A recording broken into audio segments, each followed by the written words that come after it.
เจริญศีลเจริญธรรมเจริญพรมันยังศรัทธาญาติโยมเฮาทั้งหลายถ้าหากท่านใดเห็นคลิปวิดีโอดังกล่าวนี้กดไลค์กดแชร์กดติดตามเพื่อบอกบุญบอกกุศลบรรดาศรัทธาญาติโยมเฮาชาวพุทธบริษัททั้งหลายร่วมบุญในครั้งนี้มื้อนี้เป็นมื้ออ่างากาเกียมสูตรปริตามงคลในเวลา 6 โมงแลงของมื้อนี้ในมื้อวันที่ 17 ดังกล่าวนี้มื้ออื่นแม่นวันที่ 18 แม่นได้มีการใส่บาตรถวายสังฆทานและถวายปัจจุปัจจัยต่างๆที่บรรดาศรัทธาญาติโยมชาวพุทธบริษัททั้งหลายญาติใกล้ชิดมิตรใกล้เคียงทั้งภายในและก็ต่างประเทศที่ได้อบโปโมทนาถวายจตุปัจจัยเพื่อเขาในการก่อสร้างบูรณะปฏิสังขรณ์กุฏิแสงจันทร์กุฏิอดีตของ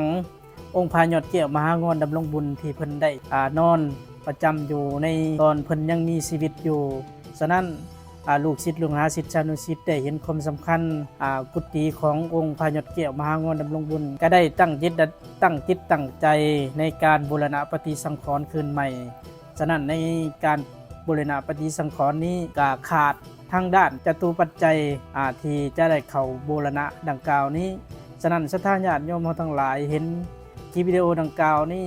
ก็ขอให้กดไลค์กดแชร์เพื่อเอาบุญเอากุศลนำกันถ้าหากทานใดมีจิตใจศรัทธาร่วมโมทนาร่วมบริจาคเพื่อเป็นการบูรณะปฏิสังขรณ์กุฏิแสงจันทร์ในครั้งนี้นำพระสุขคุณมีวิจักขโนที่เพิ่นได้นำพาบูรณะปฏิสังขรณ์กุฏิแสงจันทร์ดังกล่าวนี้ฉะนั้นหลายทานหลายคนหลายผู้หลายคน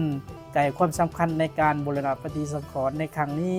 ก็หลายเจ้าภาพหลายเจ้าศรัทธาได้ร่วมบริจาคในการบูรณะปฏิสังขรณ์ถ้าหากท่านใดมีโอกาสมีเวลาต่อเติมบุญเก่าสร้างบุญใหม่เพื่อเสริมเป็น